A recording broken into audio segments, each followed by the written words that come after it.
मंडळी 2026 सुरू झालंय आणि या नवीन वर्षातली पहिली संकष्टी चतुर्थी आलेली आहे 6 जानेवारीला.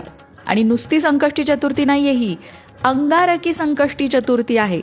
अंगारकी संकष्टी चतुर्थी हा योग वारंवार येत नाही. मंगळवारी जेव्हा चतुर्थी येते तेव्हा अंगारक योग जुळून येतो. आता ज्यांना ज्यांना चतुर्थीच्या व्रताला सुरुवात करायची, अर्थात ज्यांना ज्यांना चतुर्थीचा उपवास सुरू करायचा आहे ना, ते सगळेजण या 6 जानेवारीपासून चतुर्थीचा उपवास करायला सुरुवात करू शकतात.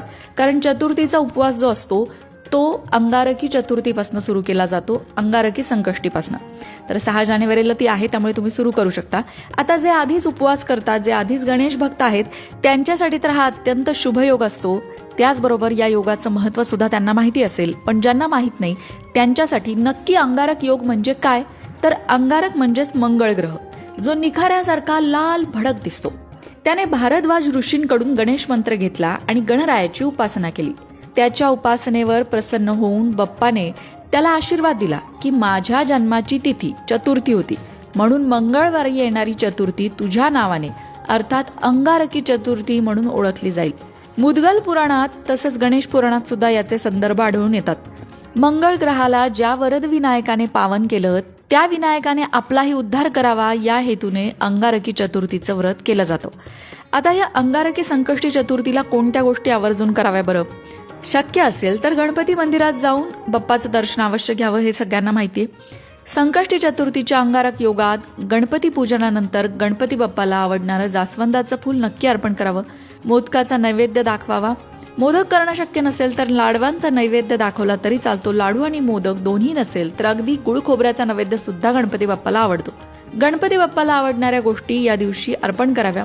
त्याचबरोबर सगळ्यात महत्त्वाचं म्हणजे ओम गण गणपते नमः या मंत्राचा 108 वेळा जप करावा. मंत्र पुन्हा एकदा, ओम गण गणपते नमः. मंडळी लक्षात घ्या, अंगारकी संकष्टी चतुर्थीच्या दिवशी जर तुम्ही गणपती बाप्पाचा अथर्वशीर्ष 21 वेळा म्हटलात, म्हणजे एक आवर्तन केलं, तर गणपती बाप्पाच्या कृपेचा अनुभव नक्कीच येतो. गणपती बाप्पाला प्रसन्न करण्याचा हा सोपा मार्ग आहे की अंगारकी संकष्टी चतुर्थीला आवर्जून 21 वेळा गणपती अथर्वशीर्ष म्हणावं. तुम्हाला म्हणता येत नसेल तर काही हरकत नाही, आपल्या लोकमत भक्ती चॅनलवर शंकर महादेवन यांच्या आवाजातलं अथर्वशीर्ष आहे, ते तुम्ही ऐकू शकता. मित्रांनो लक्षात घ्या, इंग्रजी नववर्ष 2026 ची सुरुवात झाली आणि या नववर्षाच्या सुरुवातीलाच अनेक शुभ फलदायी योग जुळून आलेले आहेत. कोणत्याही कार्याच्या सुरुवातीला गणपती बाप्पाचं स्मरण केलं जातं, पूजा केली जाते. जे कार्य हाती घेतलेलं आहे ते निर्विघ्नपणे पार पडावं, अडथळे येऊ नये, संकट येऊ नये, समस्या दूर व्हाव्या, अडचणी दूर व्हाव्या, म्हणून कार्यसिद्धीसाठी गणपती बाप्पाचं आवाहन केलं जातं. गणपती उपासनांमध्ये चतुर्थीला सगळ्यात महत्त्व आहे आणि 2026 मध्ये पहिल्याच संकष्टी चतुर्थीला अंगारक योग जुळून आलेला आहे.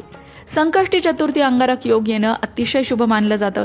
म्हणजे या वर्षाची सुरुवात शुभ झाली असं म्हणायला हरकत नाही. गणपती हाच सृष्टीचा निर्माण करता असल्याचं मानलं जातं. गणपती बुद्धीची देवता आहे. गणपती ही वैश्विक देवता आहे.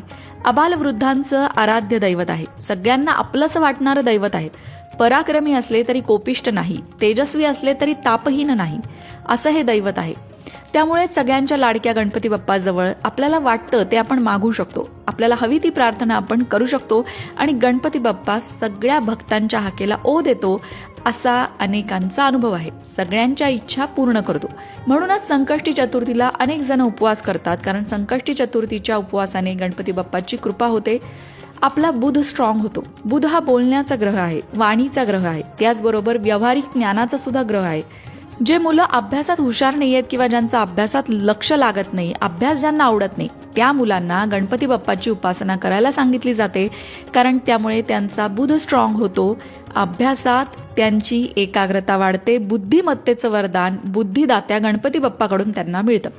आणि मित्रांनो, यंदा आणखीन एक योगायोग जुळून आलाय, तो म्हणजे 6 जानेवारीला पत्रकार दिन असतो आणि 6 जानेवारीलाच अंगारक संकष्टी चतुर्थी आहे.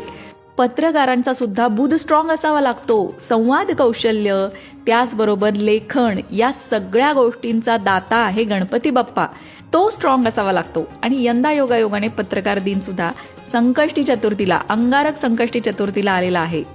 तेव्हा या वर्षाच्या सुरुवातीच्याच अंगारकी संकष्टी चतुर्थीचा लाभ तुम्ही अवश्य घ्या. उपवास सुरू करायचा असेल तर उपवास सुरू करा. उपवास करायचा नसेल तर कमीत कमी गणपती बाप्पाच्या अथर्वशीर्षाचं आवर्तन नक्की करा. तेही जमणार नसेल तर गणपती बाप्पाच्या मंत्राचा जप करा. तोही जमणार नसेल तर गणपती बाप्पाचं दर्शन तरी कमीत कमी नक्कीच घेऊन या. गणपती बाप्पाची कृपा व्हावी यासाठी कुठल्या ना कुठल्या तरी प्रकारे उपासना होणं आवश्यक आहे आणि ते करण्याचा प्रयत्न नक्कीच करा. कमेंट बॉक्समध्ये गणपती बाप्पा मोरया लिहायला विसरू नका. गणपती बाप्पा मोरया. मंडळी, वास्तुशास्त्र, ज्योतिषशास्त्र, अंकशास्त्र यासारख्या विषयांवर तुमच्या मनात काही शंका असतील तर त्या कमेंट बॉक्समध्ये नक्की विचारा.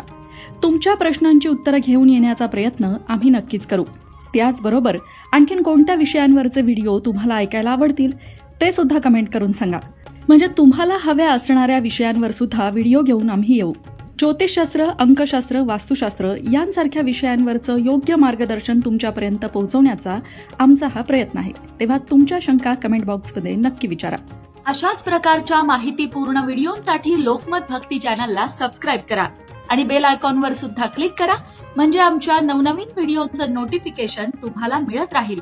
तसंच योग्य आध्यात्मिक मार्गदर्शनासाठी लोकमत भक्तीच्या फेसबुक पेजला फॉलो करायला विसरू नका.